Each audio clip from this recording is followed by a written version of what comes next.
جب یہ لوگ مر گئے، موت ہو گئی، ان کی وفات ہو گئی، اور وہ علم چلا گیا جس کی بنیاد پر وہاں فٹ کیے گئے تھے وہ بت، تو کہتے ہیں کہ پھر عبادت، پھر ان کی عبادت بھی ہونا شروع ہو گئی، ان کی عبادت ہونا شروع ہو گئی۔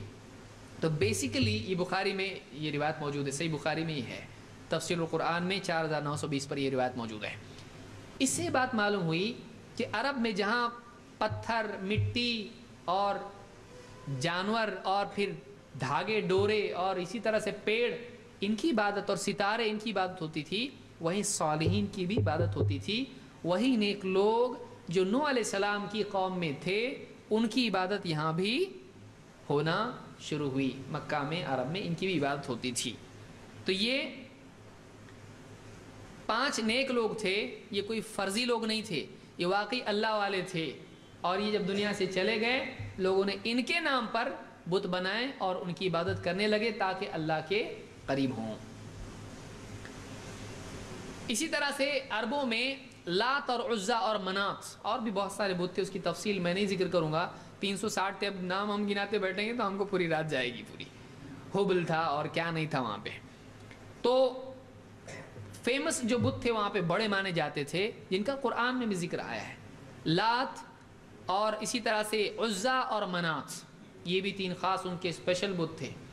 اللہ نے قرآن کریم میں بھی ان کی طرف اشارہ کیا ہے، سورہ النجم میں افرأیتم اللات والعزا ومناۃ الثالثۃ الاخری، کیا تم نے دیکھا ہے لات کو، اللات اور دوسرا منات کو، وہ دوسری منات، اور اللہ نے اسی کہا ومناۃ الثالثۃ الاخری، اور وہ تیسری وہ منات۔ تو اس طرح سے لات، عزا اور منات ان 3 کی بھی عرب عبادت کرتے تھے، یہ بہت خاص بت مانے جاتے تھے۔ اسی لیے اللہ کے رسول صلی اللہ علیہ وسلم جب بازار میں دعوت دینے لگے تو ابو لہب آ کے پیچھے سے کہنے لگا ان کی بات مت ماننا، کیونکہ یہ چاہتا ہے کہ تم کو لات اور عزا سے دور کر دے۔ تو بہت اسپیشل بت ان کے تھے، بہت مانیتا ان کی تھی، بہت ان کی یعنی عقیدت ان سے جڑی ہوئی تھی۔ یہ لات کون ہے؟ کوئی فرضی چیز ہے؟ کوئی پتھر کی چیز بنا دی کسی نے؟ نہیں، یہ ایک نیک آدمی تھا۔ ابن عباس رضی اللہ عنہ کہتے ہیں فی قولہ اللات والعزا، کہتے ہیں کان اللات رجلا یلت سویق الحاج، لات کون تھا؟ یہ ایک نیک انسان تھا۔ حاجی جو آتے تھے پہلے پرانے زمانے میں حج کے لیے، پہلے حج تھا، دیکھیے مشرکین حاجی ہوا کرتے تھے۔ آدمی بولا ہم حج کو جا کے کیسا مشرک ہو سکتے، ہم حج کو جا کے شرک کیسا کر سکتے؟ وہاں حاجی لوگ تھے، وہاں حج کیا کرتے تھے لوگ، اور ہر سال کرتے تھے، اپنے طریقے سے جیسا آتا تھا کرتے تھے۔ تو کہتے ہیں کہ کان اللات رجلا یلت سویق الحاج، حاجیوں کے لیے جو عرب کے لوگ مکہ میں آتے اور کعبہ کا طواف کرتے، جو بھی حج کے مراسم جیسا بھی ان کو آتا تھا کرتے تھے ٹوٹے پوٹے، تو ان کے لیے کیا کرتا تھا؟ سویق، ان کے لیے یلت سویق الحاج، ان کے لیے ستو جو ایک کھانے کی قسم ہوتی ہے، پانی میں پاؤڈر ڈالا جاتا ہے اور اس کو جو ہے کھیر کی طرح جیسا بھی بنتا ہے اس کو ویسے ہی کچا کھایا جاتا ہے، تو وہ حاجیوں کو اس طرح سے کھانا بنا کے دیتا تھا، اس طرح سے وہ لوگوں کو بنا کے کھلاتا تھا، خدمت کرتا تھا لوگوں کی، نیک آدمی تھا۔ تو یہ لات تھا جس کی بعد میں عرب میں بھی عبادت ہونا شروع ہو گئی۔ تو نیک لوگوں کی عبادت کرنا بھی ان میں تھا، اولیاء اللہ صالحین کی عبادت بھی ان میں تھی۔ مجاہد کہتے ہیں، یہ بخاری کی روایت ہے، صحیح بخاری میں یہ روایت موجود ہے کہ لات ایک نیک آدمی تھا، ابن عباس کی روایت ہے۔ مجاہد تابعی ہیں، ابن عباس کے خاص شاگرد، کہتے ہیں کہ قرآن کریم کی آیت افرأیتم اللات والعزا، اس کی تفسیر میں کہتے ہیں کہ کان یلت السویق للحاج، لات جو آدمی تھا یہ کیا کرتا تھا؟ حاجیوں کے لیے ستو گھول کے ان کو کھلاتا تھا۔ فعکف علی قبرہ، جب یہ مر گیا اور جب اس کی قبر بنائی گئی تو لوگوں نے اس کی قبر کے اطراف یہ ڈیرا ڈال دیا، اس کی قبر کے اطراف لوگ جمع ہونا شروع ہوئے اور اعتکاف کرنے لگے وہاں پر۔ تو قبر پرستی عرب میں تھی کہ نیک لوگوں کی قبر پر جمع ہونا، وہاں پر فعکف علی قبرہ، اعتکاف کس کو کہتے ہیں؟ جگہ پکڑ کے بیٹھ جانا، اس کو اعتکاف کہتے ہیں۔ عکفہ کا مطلب رک جانا، جم جانا، ٹھہر جانا، کوئی جگہ پکڑ کے بس ڈیرا ڈال دیا، اس کو کیا کہتے ہیں؟ اعتکاف۔ فعکف علی قبرہ، تو لوگوں نے آ کے اس کی قبروں پر کیا کر دیا؟ ڈیرا جما لیا۔ بیٹھتے نا قبروں کے اوپر، مجھے بیٹھا رہتا ہو بیچارہ، اور برابر دیکھتا رہتا کون ڈبے میں ڈال رہا کون نہیں ڈال رہا، اور نہیں ڈال کے جا رہا دیکھتا اس کو، اچھا آئندہ آنا۔ آپ سوچیے درگاہوں پہ آپ ڈبے کی ضرورت کیا ہے؟ وہاں تو لینے کا ڈبہ ہونا چاہیے نا کہ دینے کا۔ اب سوچیے اتنے دور سے آدمی آ رہا ہے لینے کے لیے، وہاں دے کے کیوں جا رہا ہے؟ یعنی ضرورت کس کو ہے؟ سفر کا خرچہ بابا اٹھائے نہیں، ڈرائیور کا پیمنٹ نہیں، گاڑی کا پیٹرول نہیں، وہاں کے جو ناریل اور تیل گڑ کہاں سے آئے؟ اسلام میں مکہ میں ہوتا تھا پروڈکشن اس کا، کوئی تھا تیل گڑ کا فیکٹری، وہ جو سفید قسم کی جو ہے نا شیرینی بولتے ہیں اس کو، اردو نام بنائے تو اسلامک ہو گیا وہ۔ اب بتائیے وہ کہاں شیرینی مسلمانوں کی کہاں سے؟ وہ غیر مسلموں کی طرف سے آیا ہے، وہ لوگ بانٹتے بیچارے، ان کا چھین کے ہم لے لیے۔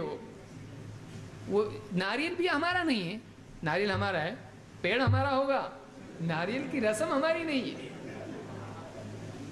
آپ بتائیے بتوں کے پاس جا کر جس طرح سے وہ شیرینی وہاں پہ رکھتے ہیں، پھول وہاں پہ رکھتے ہیں اور ناریل وہاں پہ پھوڑتے ہیں، کیا یہی ایگزیکٹلی رسم ہمارے یہاں نہیں ہے؟ کیا حضرت عمر رضی اللہ تعالیٰ، ابو بکر صدیق، اللہ کے نبی صلی اللہ علیہ وسلم کبھی ایسا کیے کہ کعبہ کے دروازے پہ جا کے ناریل پھوڑ رہے، وہاں پہ پھول چڑھا رہے، وہاں پہ شیرینی رکھ رہے؟ کبھی کیے ایسا؟ کبھی نہیں کیے ایسا۔ یہ کہاں سے آئی رسم؟ صحابہ نے کی، اللہ کے نبی صلی اللہ علیہ وسلم کی قبر پہ جا کے ناریل پھوڑ رہے وہاں پہ، نعوذ باللہ، ایسا کبھی نہیں کی۔ یہ بابا کی قبر پہ جا کے آپ کیا کر رہے ہیں؟ ناریل پھوڑ رہے، سب اس کو بانٹ رہے، آدھا ناریل ادھر۔ درگاہوں میں آپ دیکھو اب اتنے ناریل جب فیمس ہو جاتی درگاہ تو پھر ناریل کا اس کا کلیکشن بڑھ جاتا، اتنے ناریل ہوتے، رکھنے کا مسئلہ ہوتا ہے۔ ہوتا کیا ہے؟ پھول، چادریں چڑھ رہی، پھول جمع ہو رہے وہاں پہ، اور وہاں پہ ناریل جمع ہو رہے، تو کیا ہو جاتا؟ وہ ناریل پھر پیچھے کے دروازے سے واپس ناریل والوں کو بکتے ہیں، نیچے دکانیں جو لگی ہوئی ہیں، اور وہ ناریل واپس اوپر پھر پیچھے سے، اور وہ پیسہ کس کی جیب میں؟ مجاور کی، کیونکہ وہ آیا اوپر فری میں، خریدا اس نے تمہارے سے، ناریل والے سے، پھر وہ فری میں مجاور کو ملا، مجاور کیا کرتا ہے؟ اس کو پیچھے کے راستے سے واپس، وہ کہاں لے جائے گا ناریل؟ ادھر اتنے سارے ناریل کرے گا کیا؟ اس کو کوئی بلڈنگ بنائے گا اس کی؟ کیا کرے گا؟ وہ اینٹ بھی نہیں ہے، وہ پورے ناریل لے جا کے پیچھے سے واپس درگاہ کے باہر جو دکانیں ہوتی ہیں ان کو دیتے ہیں۔ وہ اتنے سارے پھول جو بہت بہت بڑی درگاہیں جو ہیں، وہ سارے پھول جمع ہو کے گلقند کی فیکٹری کو جاتے ہیں۔ کہاں جاتے ہو؟ گھر پہ تھوڑی جاتے ہو، کیا کرے گا؟ اس میں بستر بنا کے سوئے گا، اس کے اوپر کیا کرے گا اس کا؟ وہ سارے پھول جمع ہوتے ہیں، اور اس سے پان میں جو گلقند ڈالا جاتا ہے پھول کا، وہ پان کی فیکٹریوں کو اور وہ گلقند کی فیکٹری کو پورے وہ گلاب کے پھول جاتے ہیں آپ کے، اور کھاتے لوگ اس کو بہت اچھے سے۔ وہ اللہ کے علاوہ کسی اور کے نام کا چڑھاوا ہوتا ہے، نہیں کھانا چاہیے۔ تو اگر پکا معلوم ہے یہ گلقند شریف ہے، ایک دم اللہ والا گلقند ہے، تو کھانا اس کو، نہیں تو نہیں کھانا۔ آپ دیکھیے معلوم کر کے معلوم پڑے گا آپ کو۔ تو یہ جو آدمی تھا لات، یہ نیک آدمی تھا، ان کا، اس آدمی کا کوئی قصور نہیں، وہ بیچارہ تھوڑی بولا میری قبر بناؤ ایسی اور اس کے اوپر ایسا کرو، وہ اس کا کام تھا لوگوں کو کھلانا، ستو کھلانا، حاجیوں کی خدمت کرنا۔ اب لوگوں میں جو نیک آدمی فیمس ہو جاتا ہے، مرنے کے بعد اس کو تقرب کا ذریعہ بنانا وہاں پر بھی تھا، کہ جب اس کو دفن کیا گیا تو اس کی قبر کے اطراف لوگ جمع ہونا شروع ہوئے اور اس کی عبادت انہوں نے شروع کر دی۔ اس کو امام الطبری نے، ابن جریر الطبری نے اپنی تفسیر میں اس کو ذکر کیا ہے۔